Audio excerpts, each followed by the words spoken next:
This video is brought to you by isolation, being productive, yet being so lonely. Hello, welcome back. My name's Matt Harvey, and I will once again be the bearer of weird news.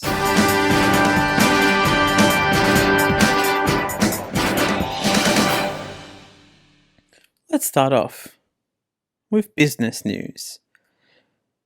So the government has proposed a review of the $130 billion JobKeeper scheme in June.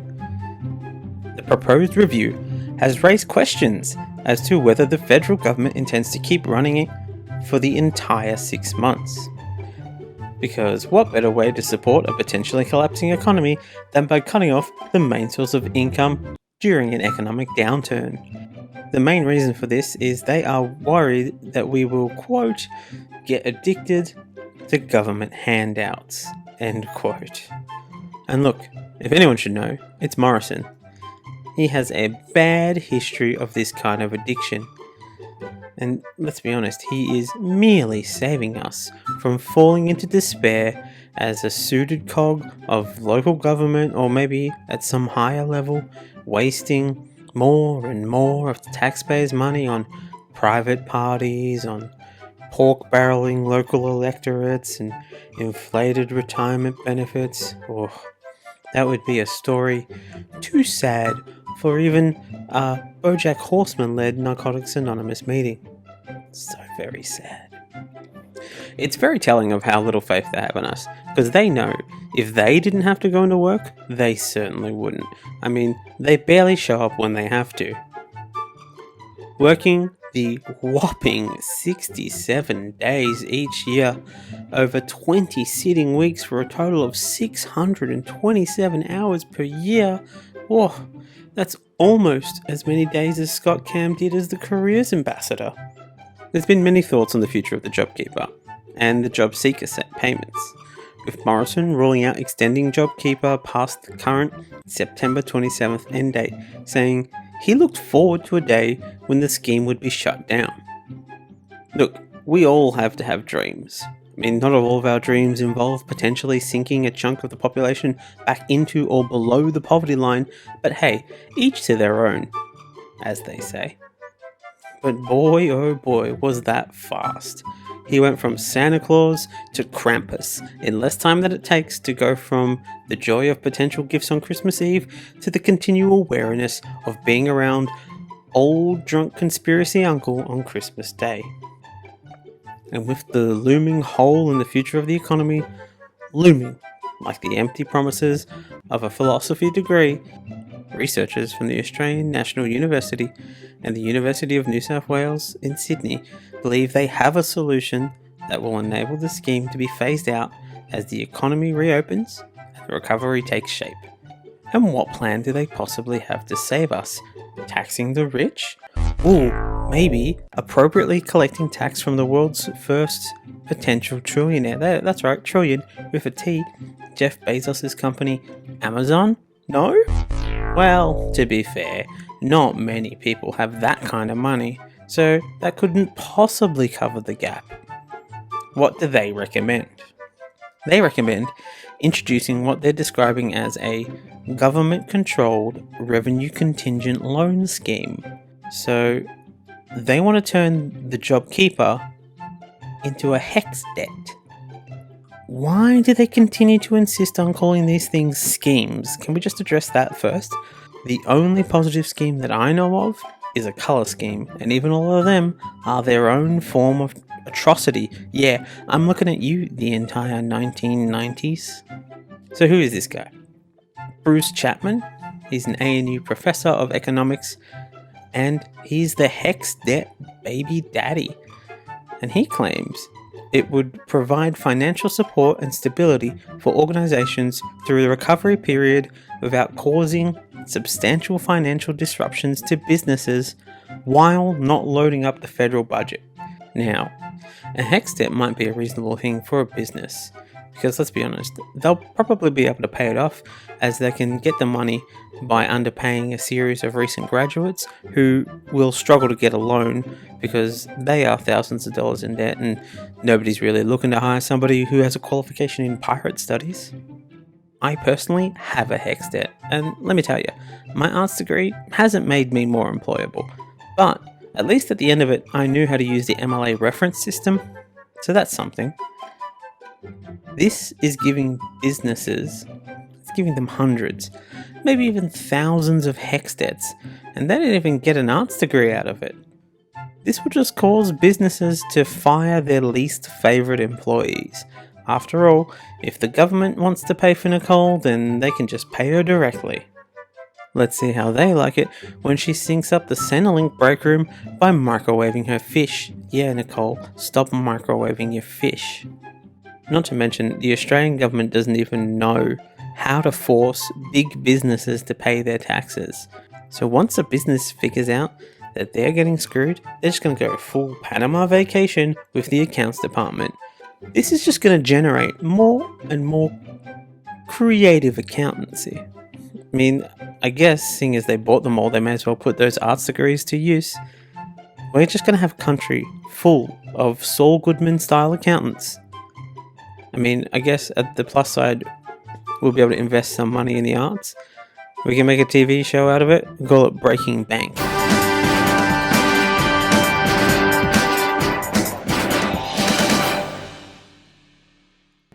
Darwinism news now. And look, we love a good study here at Bearer of Weird News. Well, we love a study that makes people ask, who is studying this? And why? So let's add to the pile with this story from the journal Integrative Organismal Biology, 2020 award winner for Mispronounced Magazine of the Year. Strong contenders were the UK-based magazine, Red Lorry, Yellow Lorry, Peter Paper's Peck of Pickled Pepper Papers, Swiss Wristwatches, and the Naughty magazine, 9 Nice Night Nurses Nursing Nicely. It was a tough field this year. This study hypothesized that thick facial hair could have evolved to absorb and disperse the force delivered to it by a hit to the face. Evidence of the first fight clubs have been found in caves across the world. Which, as a man whose facial hair grows sporadically at best, this comes as more of an emotional blow than a physical one, and to be honest, there isn't really a beard around my heart that can shield me from such a blow. To test their hypothesis, the team created a model of human bone tissue. They then covered and mocked up the bone with sheep hair, comparable to 3 states of grooming in humans. A full beard was represented by furred sheepskin, a trimmed beard was represented by sheared sheepskin, and a hairless beard by plucked skin. But as I have never seen a sheep with a full ZZ top beard, I think there is still a lot of work that needs to be done. Like, is there an advantage to having just the mutton chops, or does it need to be a full beard? And what about the thick goatee? Because I think that one's pretty important to discover, because a thick goatee does change many faces from regular faces into extremely punchable faces. The team acknowledged that while sheepskin isn't directly comparable to human beard hair, and loose human hair won't soak up the force of a punch the same way as rooted hair would if it was in the skin, it said it was not practical to obtain fully bearded skin samples from human cadavers. This, of course, being a reference to the little-known Frankenstein's Law, a law which has been in place since the late 1800s after the national bodybuilding tournaments were taken a little too literally when mad scientists, and in the lower levels of competition, disgruntled scientists and annoyed scientists, were attempting to build the best body, the Übermensch, who would carry the people from one destination to another in exchange for star ratings from their passengers. And look, I don't mean to trigger people with the use of a common shorthand. The full name of the law is actually Dr. Victor von Frankenstein's Law, though, truth be told, the good doctor never completed his studies and is in fact as much of a doctor as Zach Braff. I mean, look at this ridiculousness. All this science, and still, nobody can explain science's greatest mystery, the existence of the handlebar mustache.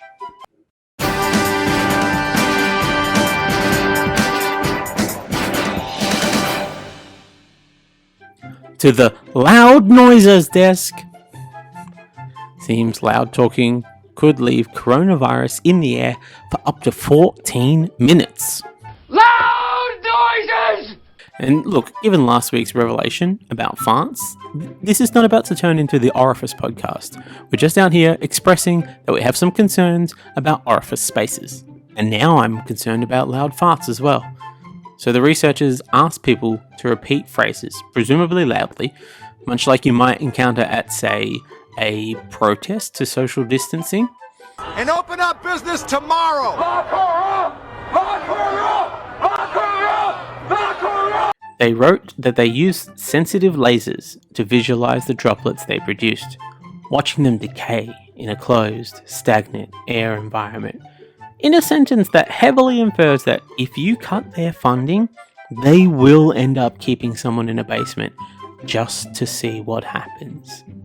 On the basis of previous studies of how much viral RNA can be found in oral fluids in the average COVID-19 patient, the researchers estimate that a single minute of loud speaking generates at least 1,000 virus-containing droplets. Their observations suggest that these droplets stay airborne for longer than 8 minutes, and sometimes as long as 14 minutes. All of this sounds like the worst episode of the Slow-Mo Guys, and I saw them do a video that had a uvula in it. This does go a long way to explaining why the US has had such a high number of COVID-19 cases. I don't know what we're yelling about! However, science is both a bearer of weird news and a giver of weird solutions, and this week, science has offered a possible solution to this loud noise problem. Like your mate with the dreads will insist on telling you again and again, the solution might be weed. Because as much as guys on weed don't stop talking, at least they do it quietly. And if they smoke enough, hey, maybe they'll just fall asleep. But on top of that, Canadian scientists at the University of Lethbridge, they have some promising results that might be counted as preliminary evidence that cannabis may block COVID-19 infection. So not the strongest evidence, but let's be honest, most conclusions arrived at via weed are tenuous at best.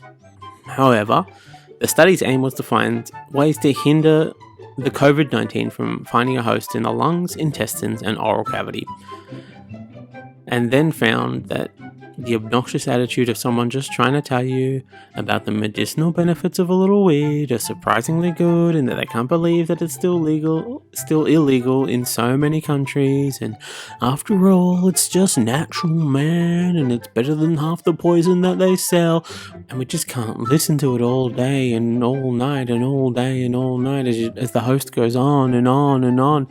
And while the coronavirus definitely understands and recognizes that there are definitely benefits to some weed for medicinal purposes, it mostly finds that the incessant nature of the arguer borders on harassment, and that the argument of it being natural is specious at best. As other natural occurring things are poisonous, like mushrooms or tornadoes or flesh-eating bacterias and coronavirus itself. So the coronavirus leaves to find another host, one slightly less obnoxious. And in that moment, you find that you and the coronavirus were not that different from each other. However, the researchers have studied over 400 cannabis strains, and they are now concentrating on about a dozen, and they say they have the most potential to help us with the virus. I am sure at this point it will not be very complicated to get some volunteers to help with the continuation of this study. Hey, wait. What's this? What's this up here? Let me just. Looks like this is not a peer-reviewed study. Okay, so here is a real problem with doing this kind of work. When you have multiple industries built on garnering the most clicks for the most nothing stories, you might skip over a few details for time. So, Let's look this one over. See, look right here. Here's another issue. It's the funding. This study, aside from being released without being peer reviewed, is funded essentially by Big Pharma, or at the very least, medium pharma. The study is from a pharmaceutical company called Pathway RX. They're a subsidiary of Sundial Growers, a company neither of us has heard of until right this moment. And they published this study alongside Swish, a cannabinoid-based research firm. I can confirm that Sundial recently had some major issues. Stocks had dropped and staff had to be let go. But then a bunch of companies in their industry have reportedly seen a bump in stocks over a bit of this news being leaked. Seems a little coincidental to me, don't you think? That this non-peer-reviewed study gets released and suddenly stocks start going up? If only we took to saying check your sources as readily as we did the term essential workers or stay safe, wash your hands. How can we punch this up a little bit? How can we punch it up to make it a little more catchy? We love a punchy catchphrase. Something like, yes we can, check our sources. Or, check sources, bloody idiots. Or, where the bloody hell are your citations? No, maybe something a little less confrontational. Something like, checking sources saves lives. Maybe just a simple, hey, don't give Murdoch money. Checking sources saves brain cells.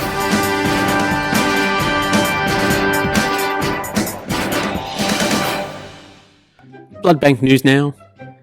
Scientists are hoping that blood samples from recovered COVID-19 patients could unlock a way to fight the deadly virus by identifying their immune response.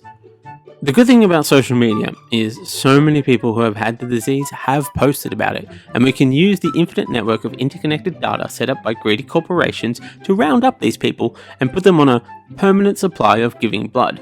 First, we will have to track down Tom Hanks, and it will be to the highest bidder that the blood of everyone's favourite dad, Tom Hanks, will go. It's like a reverse Philadelphia, where this time everybody wants Tom Hanks's blood. Oh, you think that's in poor taste? Fine. It's like Forrest Gump, as Hanks travels from moment to moment in history, influencing the lives of the famous, mostly by giving them a sample of his life-preserving blood before he starts running. Given this recent evidence, it seems inevitable that humans will be used as blood bags for the rich and the powerful, and this, my friends, is the future that Immortan Joe wants. If I am honest, I can absolutely see me ending up being the blood bag of some CEO in a dystopian, that should read inevitable, future. I just hope the company is a good one, and not one of these crappy workshare desk rental companies. I have some respect after all. And I just hope that they are paying these people for their blood. This isn't the arts where we do it because we're passionate, not because we'd like to make money through some other means, other than having to listen to another person complain that the seat of the ride that they want to ride on is wet when they came to a theme park on a rainy day. It is, after all, the poorest of us who were slapped with the title essential. Even though the week before that, if you'd offered the job to most anyone in the country, they would have laughed at you. But a laugh that doesn't imply that a joke has just happened, but rather that implies that a murder is about to follow. And then punched, because, as most good stories have shown, a hero is only a hero when they have to overcome a little battle. So congratulations to all our recent frontline essential workers on your newfound hero status as you battle your way through getting to the end of your shift. Look, to be honest, even if the job doesn't pay, the job of human blood bag, it is probably still better than being a frontline worker on a regular day, not to mention the perks. I will 100% have access to the New Zealand-based doomsday bunker when the world succumbs to the next great outbreak, climate change. This is what the future of workplace benefits looks like. There are no unions when the only currency is staying alive. I just hope that the shock collar that they fit me with to stop me from usurping them is comfortable and maybe comes in a nice blue. However, the infected best be careful, as they aren't the only potential exploitable source for the cure. Yes, that's right, Llamas may be the cure for coronavirus. A study published last week in the journal Cell, which explains why it has taken so long for us to hear about it, because this particular journal has a poor business model. They only make one copy. Yes, that's right. They are a single cell organization. Obviously, this copy is then shared around. They're not idiots. The study found that antibodies in llama's blood could offer a defense against the coronavirus. This is not the first time that llamas have been encroaching on the limited space of the world that belongs to essential workers, as llamas in Wales have taken to the delivery industry. As if furlonged workers weren't struggling enough to get by without these rogue llamas trying to take their jobs. What next? Will llamas be working long hours for little pay in Amazon factories, not taking pee breaks? Actually, maybe we should put them to work in the factory. At least then, animal rights activists would come to the aid of the llamas, improve the working conditions, and then we can get the workers back in the factory. I feel like this is the perfect solution to all of our workplace problems.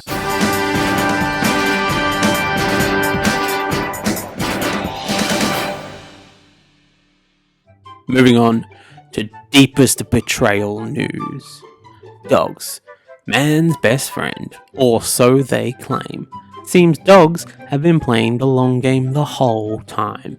Yale University's Social Robotics Lab, which is not, as I first thought, where they teach awkward people to socialize, presented a paper taking the first step towards determining whether dogs see robots more like humans, which they obey, or more like speaker systems, which they don't. Which is actually good news for us, because it means that Alexa and the family dog won't form an alliance while you're at work, assuming we ever end up returning to the office. Lead researcher Mei Yin Quinn said, since dogs are very sensitive to human social cues, the robot being a humanoid or not may make a difference. Whether the robot moves or not could affect the dogs differently, she says, which makes them far better at sensing humanity than your average voter.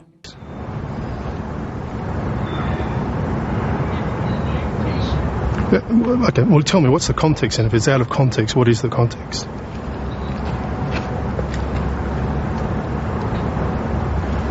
You're not saying anything, Tony. She says, a robot that just stands still without any movement may not present itself as an agent to the dog. You're not saying anything, Tony. And the dogs may not respond to such a robot socially, making them far better at sensing humanity than the average voter. You're not saying anything, Tony. You know what? At least this means that these robots won't recognize Abbott as a human. So maybe, lefties, this means that we have more in common with robots than we think. But this does mean that dogs are clearly hedging their bets, playing both sides and waiting for the inevitable war for it all. Humanity versus robots, the ultimate father versus son battle. These dogs don't realize that this is just puppy love. Sure, the robots seem cool now with their delightful tumbling while trying to do simple tasks, kind of like toddlers in an adult body. But hey, the love will fade away. Robot dogs are already roaming the streets, separating humans in Singapore.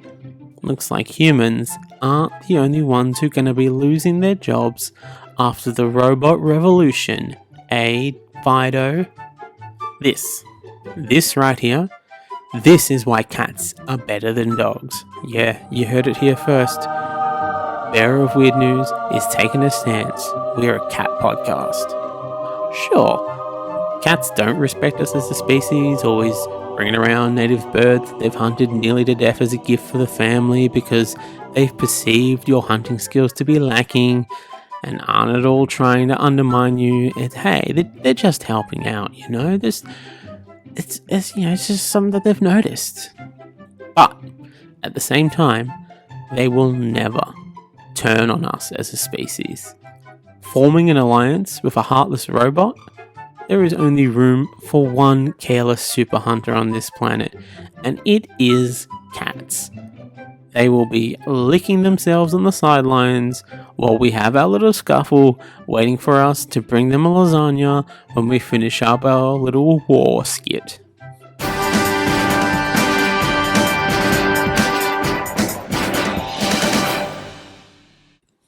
And finally, let's get to the chopper to look at traffic for Commute news.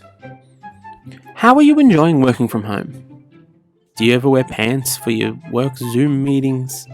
Are you enjoying cooking nice, proper meals for lunch? Do you miss the lingering presence of productivity helicopters? What if you could work from home forever? If you work for Twitter, then this weird mix of dystopian nightmare and perfect way to save money and the environment might just be a permanent feature. As Twitter says, it is unlikely to open its offices before September, and many of its employees will be permitted to work from home permanently, even after the end of the coronavirus lockdowns. Now, given that they are a social media company notorious for adding features only to quietly take them away with no warning, this is a very interesting case study for future jobs, and the future of stopping workers from mobilizing because they won't be able to communicate with each other to know that they are being hard done by. A representative from Twitter says the past few months have proven that we can make that work. So if our employees are in a role and a situation that enables them to work from home, and they want to continue to do so forever, we will make that happen. Which is a great solution for the guy in the office who is really good at the work but makes everyone uncomfortable. I mean, you know the one. It was the first name that came to your mind. And if you don't know who it is, I'm sorry, but it's you. Twitter representatives also said that opening offices will be our decision. When and if our employees come back will be theirs. Google and Facebook have also said that they're likely to continue telework through to the end of the year for most employees. With one minor caveat, like real minor, barely worth mentioning, but like just for full transparency, I'll mention this minor caveat. That being that if Facebook employees choose to live away from Silicon Valley, they may be facing a pay cut. Now, while I couldn't find the numbers on how big a pay cut you might receive, Facebook CEO and cool kid just seamlessly fitting in, Mark Zuckerberg said they would vary depending on your location. And while the admittedly excellent average pay for Facebook is around $150,000, apparently you aren't entitled to this unless you commit. How dare you try to live in an affordable neighborhood hoarding enough wealth that you may one day leave the comfortable nest of Facebook's money? Oof, ridiculous. The only person who may make ungodly amounts of money from Facebook is Mark. You get that? Are you on board with that? They sure are leading into that company motto though. Bring the world closer together. When you said bring the world closer together, we didn't think you meant literally, Mark. It was more of a figurative thing, seeing as you're a tech company. This is going to be particularly tough if you were looking to meet your future partner at your workplace. Essentially, this is the end of the workplace meet cute. Television program The Office will change from being a fake documentary about life in an average workplace to a real-life documentary about life before the coronavirus. Just with more jokes and less harassment of your fellow employees. Jim. Which prompts the question, how does HR work when everyone works from home? If the workplace extends to your home, where does that end? Is it at the bottom of the Zoom screen? Because if so, then not wearing pants in the Zoom meeting isn't an offense. Christmas parties are going to be particularly awkward if you spend your entire year working from home, so maybe they should just stick to doing those over Zoom as well. But back closer to home, New South Wales Premier Gladys Berejiklian thinks that people who are slowly being encouraged to, quote, get back to work, end quote, by the PM, should avoid public transport when returning to the very same work. This from the same woman who just opened up the borders and is actively encouraging people to travel within the most infected state in Australia. I mean, I suppose she isn't encouraging them to take a train anywhere. They would be theoretically driving to their holiday destination. And to be really fair, she's only encouraging people to avoid taking public transport during peak times. And those range from 7 till 9 a.m. and then they start up again between 4 and 6:30 p.m. So to do a full day's work and avoid trains in peak times, we're looking at travelling from around 6 a.m. and returning home at around 7:30. So it's only a mere 13-hour workday for those of us who find it impractical or unaffordable to drive to work every day, or who simply don't own a car, or maybe unallowed to drive due to some sort of disability. She said the number of passengers using public transport had increased in the past week, and that buses and trains were already at capacity when social distancing was factored in. Weird how, when you force people to go back to work, more people have to go to work. So strange. She said, "We don't want any more people at this stage catching public transport in the peak. I mean, Gladys, you should just go work for Twitter. You can keep everybody home and at work at the same time." She'd be loving this whole work from home forever vibe, and she's definitely the one in the office that nobody likes to talk to. Gladys has definitely been showing off her taxpayer write-off privilege by saying, if you're not already on the bus or the train in the morning, do not catch public transport in the peak. I guess walk instead, eh? Or maybe now that jobs are opening up again, we need people to just move in and have work party sleepovers. Like the reverse of a Twitter situation. Not only do you have to come into the office despite having been able to do your job perfectly fine from the safety of home, but now you have to stay there forever.